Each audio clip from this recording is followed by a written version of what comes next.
মানুষের জীবন দেখলে এতে সংকটও আসবে, বিপদও আসবে, অনেক সমস্যাও আসবে। কখনো কখনো এমন সময় আসবে যখন আমাদের আপনজনের থেকে সাহায্য চাইতে হয়। আমরা সাহায্য চাই আর তারা সাহায্য করেও দেন, আমাদের সংকট থেকে মুক্তও করে দেন।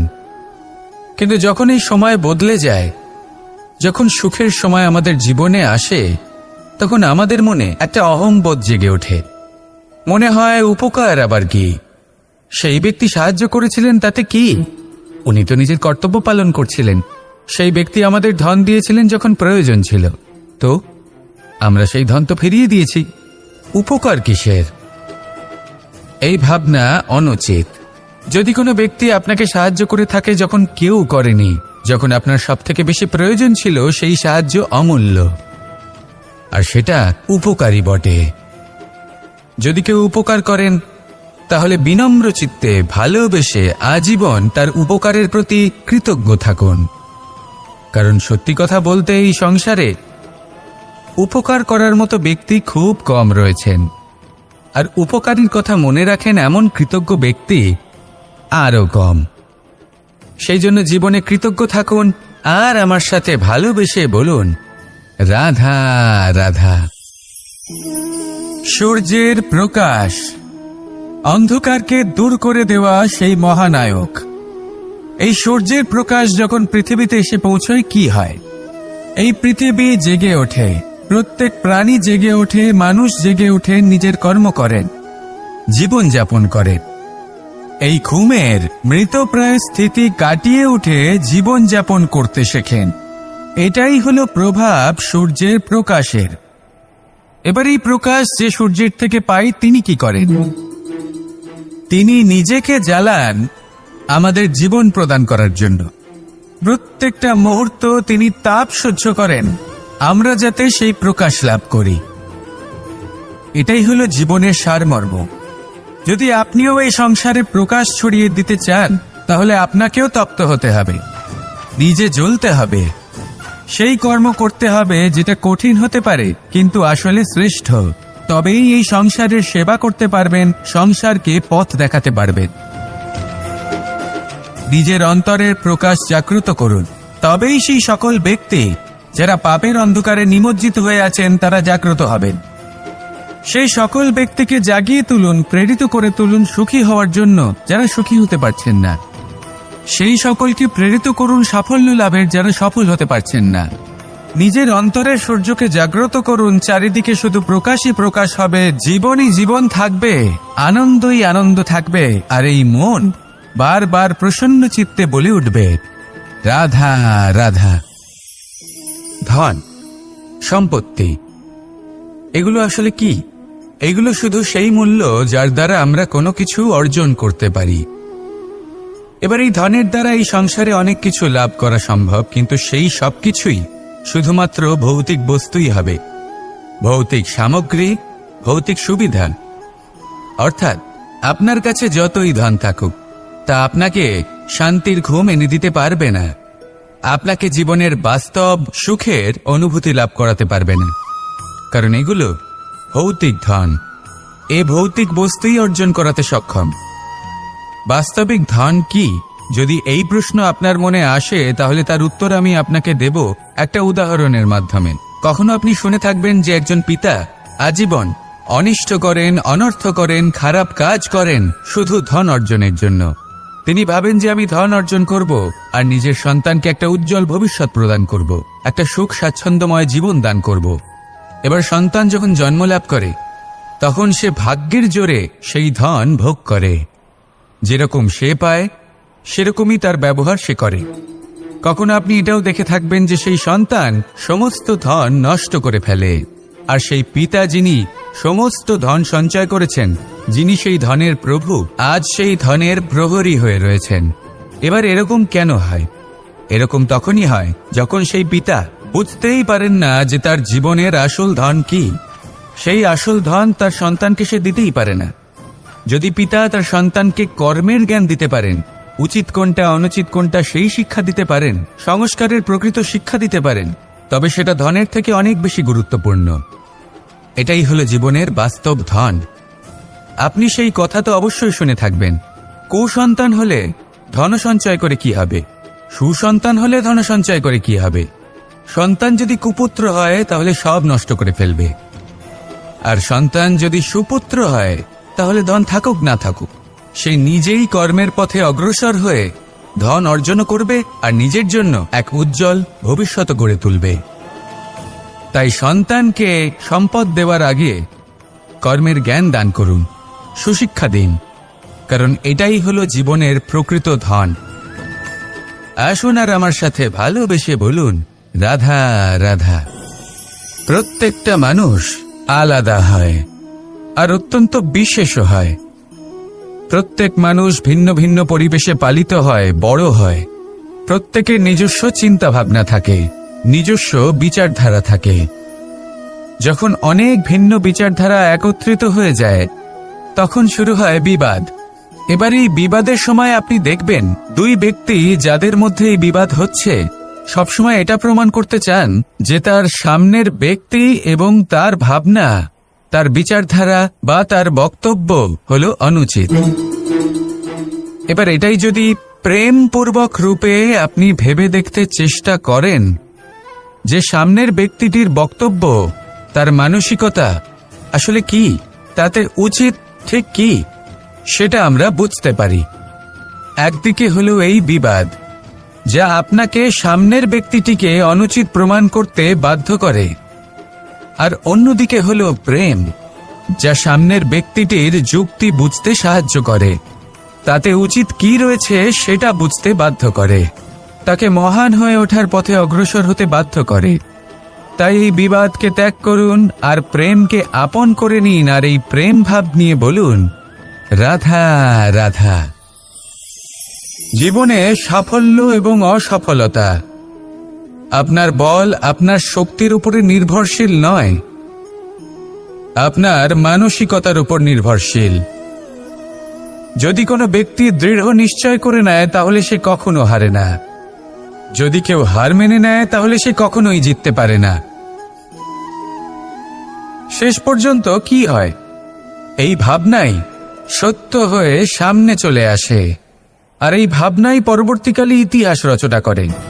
সেই জন্য আপনি যদি চান আপনার নাম ইতিহাসে থাকুক তাহলে দৃঢ় হতে শিখুন, ইতিবাচক ভাবনার সাথে পরিশ্রমের সাথে এগিয়ে চলতে থাকুন, প্রতিস্পর্ধা গ্রহণ করুন আর শুধুই এগিয়ে যেতে থাকুন।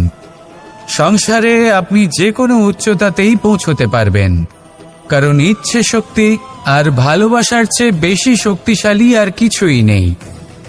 তাহলে আসুন আর আমার সাথে ভালোবেসে বলুন, রাধা রাধা। কামবোধ, এটাই আপনার অন্তরের প্রথম শত্রু। বেশিরভাগ মানুষই কামবোধ বলতে লালসা বোঝেন, কিন্তু এটা সম্পূর্ণ সত্য নয়। কামের আসল অর্থ হল কামনা। এটা খুবই সহজ ব্যাপার। মনুষ্য শরীর থাকলে, মানুষের মন থাকলে এই কামনা অবশ্যই থাকবে। এবার এটাই দেখতে হবে যে এই কামনা নেতিবাচক কামনা নাকি ইতিবাচক কামনা। অন্য কারোর জিনিসে নজর দেওয়া, অন্য কোনো মানুষের উপর নজর দেওয়া, কোনো অনুচিত বস্তুর দিকে নজর দেওয়া, এই নেতিবাচক কামনা। আর এই দুষ্কামনা মানুষকে দিয়ে অপকর্ম করাবেই করাবে।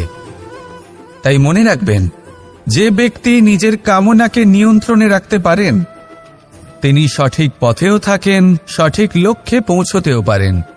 যিনি কামনা নিয়ন্ত্রণে রাখতে পারেন না তিনি তার পথও হারিয়ে ফেলেন এবং লক্ষ্যচ্যুতও হন। তাই মনে রাখবেন, নিজের কামনাগুলিকে নিয়ন্ত্রণে রাখুন, কাম নামক এই শত্রুর ওপর বিজয় লাভ করুন, আর আমার সাথে ভালোবেসে বলুন, রাধা রাধা। হাস্য, হাসি জীবনে অত্যন্ত মূল্যবান হয়।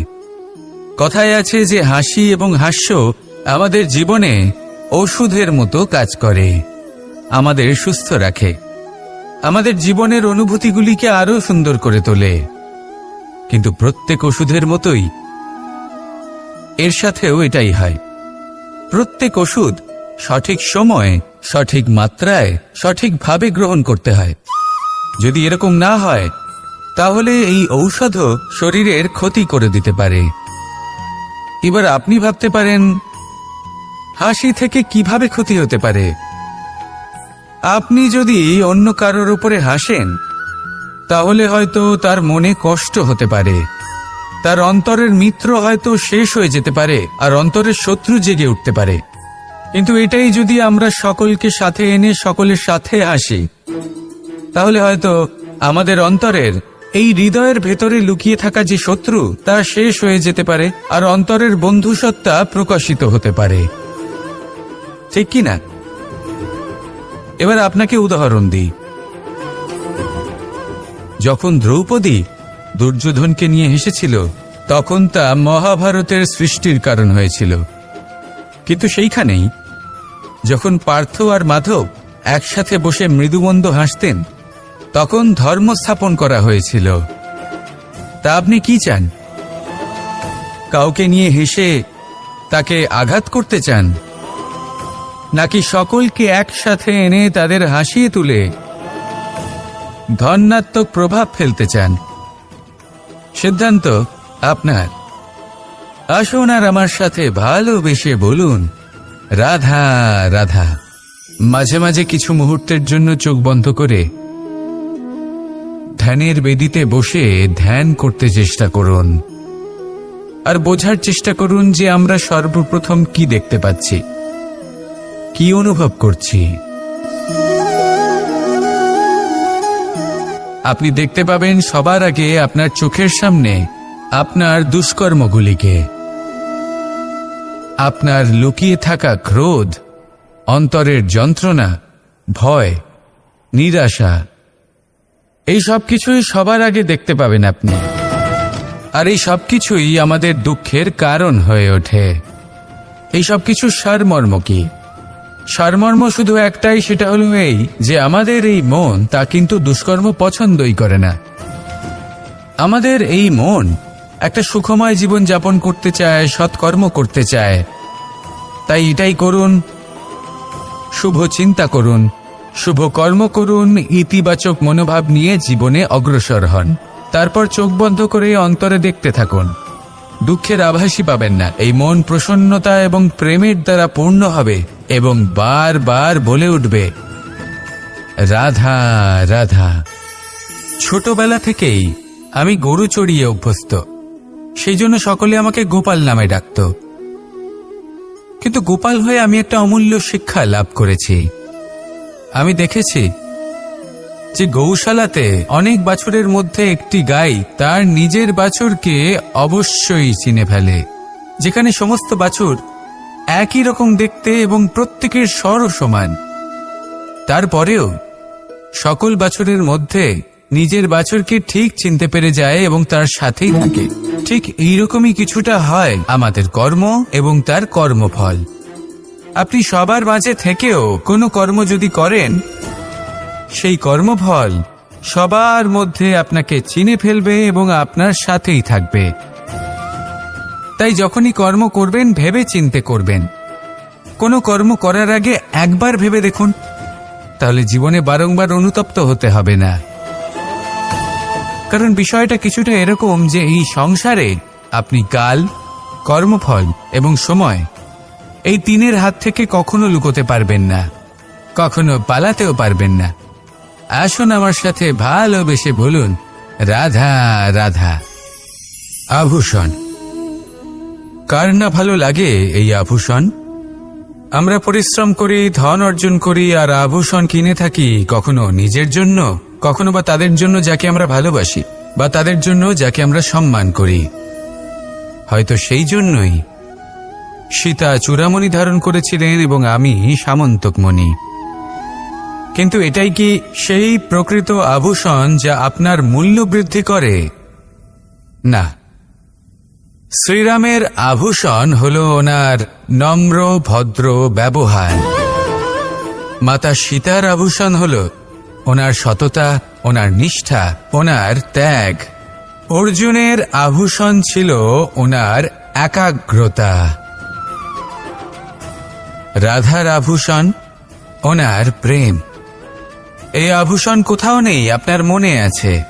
যদি আপনার মনে মিষ্টতা থাকে, তা শান্ত হয়, তাতে সততা থাকে, নিষ্ঠা থাকে এবং প্রেম থাকে, তাহলে আপনার অন্য আর কোনো আভূষণের কোনো প্রয়োজন নেই। আপনি যতই ভিড়ের মাঝে থাকুন, আপনার ঔজ্জ্বল্য চোখে পড়বে। আসুন আর আমার সাথে ভালোবেসে বলুন, রাধা রাধা। সুখ এবং দুঃখ এই দুই হলো আমাদের জীবনের অবশ্যম্ভাবী এবং গুরুত্বপূর্ণ অঙ্গ। আমাদের সকলের জীবনে কখনো সুখও আসে, আবার কখনো দুঃখও আসে।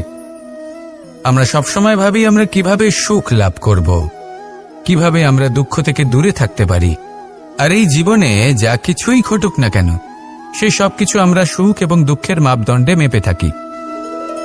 এবার এখানে একটা ছোট্ট বিষয় আছে। এটা ভেবে দেখতে হবে যে কে আসলে সুখী ব্যক্তি। সুখী ব্যক্তি হলেন তিনি, যিনি নিজের জীবনে নিজের কর্মের বিশ্লেষণ করে থাকেন, সেই বুঝে পদক্ষেপ নেন।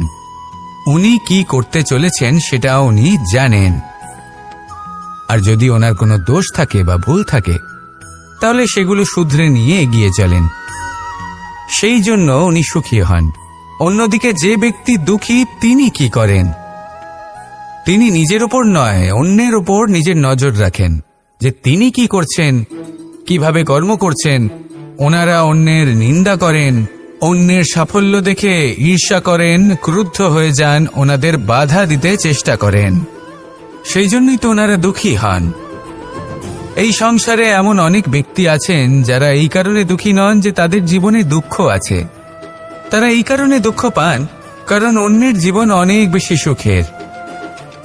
দেখুন, শেষ পর্যন্ত আপনাকে নিজের কর্মের প্রতি মনোসংযোগ করতেই হবে, অন্যের প্রতি নয়। কারণ আপনার জীবনে আপনার কর্ম হলো এমন একটা জিনিস যা আপনার নিয়ন্ত্রণে আছে। নিরন্তর চেষ্টা করতে থাকুন, নিজের কর্মকে বুঝতে শিখুন, শুধরে নিন, নিজেকে শ্রেষ্ঠ করে তুলুন। তখন সাফল্য নিজে থেকে আপনার কাছে আসবেই, আর এই মন প্রসন্ন হয়ে বলবে, রাধা রাধা। প্রেমের পরিভাষা আসলে কি? ভিন্ন ভিন্ন ধরনের ব্যক্তি, ভিন্ন ভিন্ন ধরনের প্রেমী আলোচক বিভিন্ন ধরনের পরিভাষা প্রদান করেন এই প্রেম নিয়ে। কিন্তু প্রত্যেকের মনে কখনো কখনো এই প্রশ্ন এসেছে, এই ভালোবাসা আসলে কি? নিজের প্রিয়তমকে জয় করাই কি প্রেম? চার হাত এক হয়ে যাবার নামই কি প্রেম? নিজের আবেগ ব্যক্ত করাই কি ভালোবাসা? না, প্রেমের অর্থ কাউকে লাভ করা নয়, বরং তার মাঝে বিলীন হয়ে যাওয়া। যদি কারোর হাত ধরে থাকি, তাহলে আজীবন তার সাথে পথ চলা হলো প্রেম। প্রেম শুধুমাত্র সেটা নয় যা প্রেমী আর প্রেমিকার কেশদামে মালা বেঁধে দেয়। মাতা পিতার জন্য দিনরাত পরিশ্রম করা, নিজের পরিবারের জন্য দিনরাত পরিশ্রম করা, সেটাও প্রেম। নিজের বন্ধুদের জন্য, আপনজনের জন্য সবকিছু উজাড় করে দেওয়ার নাম হলো ভালোবাসা। নিজের মাতৃভূমির জন্য সাহসের সাথে লড়াই করা এবং আনন্দে নিজের জীবন ত্যাগ করে দেওয়াও কিন্তু প্রেমের নামান্তর। সেই জন্য যারা বুদ্ধিমান ব্যক্তি, তারা কখনো প্রেমের পরিভাষা খুঁজতে চান না। কারণ তারা জানেন যে এই প্রেম কতটা বিশাল। তারা জানেন যে এই প্রেম হলো এক বিশাল সাগর, যাকে নিজের মুঠোয় ধরে রাখা যায় না। সেই জন্য এই প্রেমের সাগরে ডুবে যান এবং সকলকে ভালোবাসতে শিখুন। যদি সবাইকে ভালোবাসতে পারেন, তাহলে তাদেরও কল্যাণ হবে যারা আপনাকে ভালোবাসে, তাদেরও কল্যাণ হবে যাদেরকে আপনি ভালোবাসেন, আর আপনারও কল্যাণ হবে। আর তখন এই মন ভালোবেসে বলবে, রাধা রাধা।